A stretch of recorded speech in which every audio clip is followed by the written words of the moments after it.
नमस्कार दोस्तों, अरु लीगल एकेडमी में आपका बहुत बहुत स्वागत है। आज के सेगमेंट में बात करेंगे कि माननीय सुप्रीम कोर्ट ने एक फैसला दिया है। फैसला एडवर्स पोजीशन को लेकर है, जो अवैध कब्जे को लेकर है कि उसको किस प्रकार से खाली करवाएंगे। आज इस टॉपिक के बारे में बात करेंगे। लेकिन वीडियो को स्टार्ट करने से पहले मैं रिक्वेस्ट करूंगा कि चैनल पर नए हैं तो कृपया सब्सक्राइब करके बेल आइकन प्रेस कर लीजिए, क्योंकि लीगल अपडेट से रिलेटेड जो आपके लिए मैं वीडियो अपलोड करता हूं उसके नोटिफिकेशन सबसे पहले आपको मिल जाए।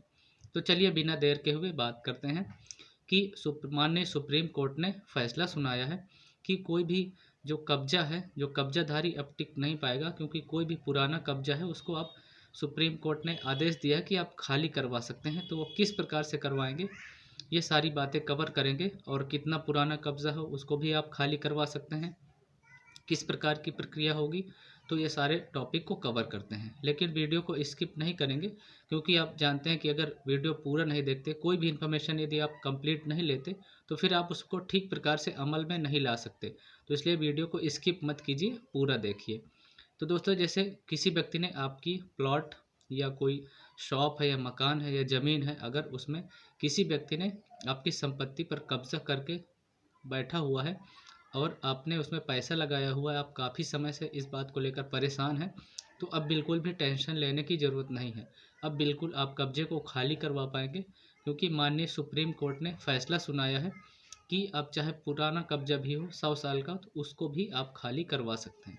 तो इसके लिए क्या करना है आपको, जैसे आपको सबसे पहले खाली करवाने के लिए आपको जो थाने में एप्लीकेशन देना होता है, तो वहाँ पर आप पुलिस प्रशासन के द्वारा भी आप खाली करवा सकते हैं। लेकिन यदि इस तरीके की कार्रवाई से यदि आप असफल रहते हैं, आप नहीं करवा पाते हैं, तो फिर आप एसडीएम के यहाँ आवेदन देकर खाली करवा सकते हैं। अगर वहाँ से भी आपका काम नहीं बन पाया, आप समस्या फिर भी बनी हुई है, तो जैसे आप अपने ज़मीन या जो भी मकान है या प्लॉट है उसका टैक्स देते हैं, उसके पैसे खर्च करते हैं, उसके बाद भी आप उसका उपयोग नहीं कर पा रहे हैं, तो माननीय सुप्रीम कोर्ट ने फैसला सुनाया है कि आप इस फैसले के माध्यम से अवैध कब्जे को यानी एडवर्स पोजेशन को खाली करवा सकते हैं। तो इसके लिए क्या करना है आपको कि आप सुप्रीम कोर्ट के आदेश के थ्रू आप करवा सकते हैं। लेकिन आपको सुप्रीम कोर्ट ने भी, माननीय सुप्रीम कोर्ट ने पहले भी कहा है कि जो कब्जेधारी है उसको आप बलपूर्वक भी खाली करवा सकते हैं।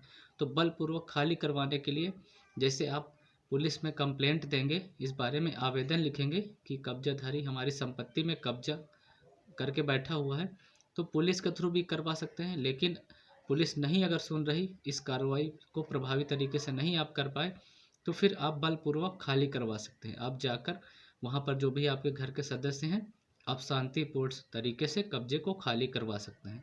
लेकिन आपको ध्यान रखना है इसमें कुछ पॉइंट्स का, जैसे कि कोई भी मारपीट नहीं होनी चाहिए, या कोई व्यक्ति, कई बार कब्जा खाली करवाने के चक्कर में आप ज़्यादा मारपीट कर देते हैं और इसमें कोई व्यक्ति गंभीर रूप से घायल हो जाता है या किसी व्यक्ति की मृत्यु हो जाती है।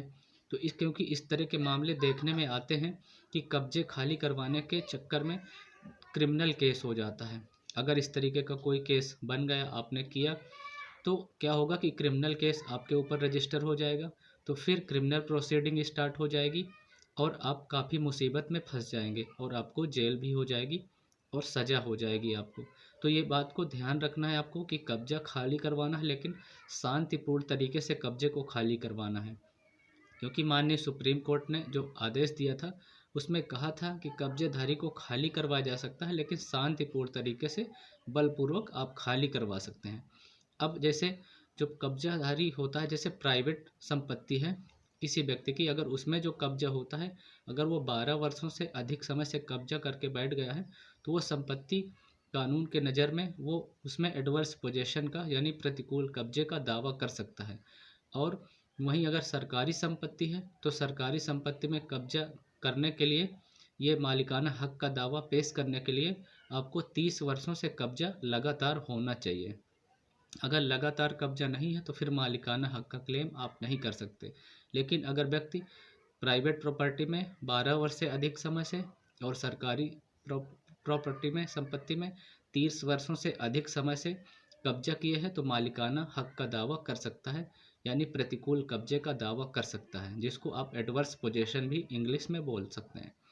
और इसके लिए क्या है कि आप इसको खाली करवाने के लिए जो प्रक्रिया जैसे मैंने बताया इस तरीके से कर सकते हैं, क्योंकि माननीय सुप्रीम कोर्ट ने इस बारे में कहा है कि जो भी इस तरीके के कब्जे हैं, अगर वो व्यक्ति उसका टैक्स दे रहा है, उसके ज़मीन के कागज़ हैं, वो प्राइवेट अगर प्रॉपर्टी है, उसके पास कागज़ हैं, जैसे उसकी खतौनी है या उसकी पैतृक संपत्ति है, तो बिल्कुल कब्जेदारी को वहाँ से हटा सकता है, क्योंकि वो उसमें उस ज़मीन का लगान देता है यानी टैक्सेस देता है। तो आप कब्जेदारी को खाली करवा सकते हैं। और आपने जैसे 12 वर्ष से पहले कब कब्जा को खाली करवाने के लिए प्रयास किया था, वो आपके पास वो कागज़ भी आपको लगाना है, वो दिखाना पड़ेगा कि हमने इस संपत्ति को 12 वर्ष से पहले भी खाली करवाने के लिए प्रयास किया था। क्योंकि आप जब थाने में आवेदन देंगे या मजिस्ट्रेट के यहाँ या एसडीएम के पास आपने आवेदन जो दिया है, उन सारे कागज़ को आपको संभाल कर रखना है, और वो सारे कागज़ आपको खाली करवाने, जो संपत्ति से कब्जा खाली करवाने में मदद करेंगे। तो ये कागजात अपने जो सबूत है इनको ठीक प्रकार से रखना है। इन कागज़ के माध्यम से माननीय सुप्रीम कोर्ट ने जो कहा है, आदेश दिया है, आप कब्जे को खाली करवा सकते हैं, वो कितना भी पुराना कब्जा हो। तो दोस्तों, उम्मीद करता हूँ जो जानकारी दी है आपको ज़रूर पसंद आएगी। अगर अच्छी लगी है तो लाइक कर दीजिए और वीडियो को ज़्यादा से ज़्यादा लोगों के पास शेयर कर दीजिए। तो मिलते हैं नेक्स्ट वीडियो में। Thank you so much watching for this video. Stay connected. जय हिंद एंड जय भारत।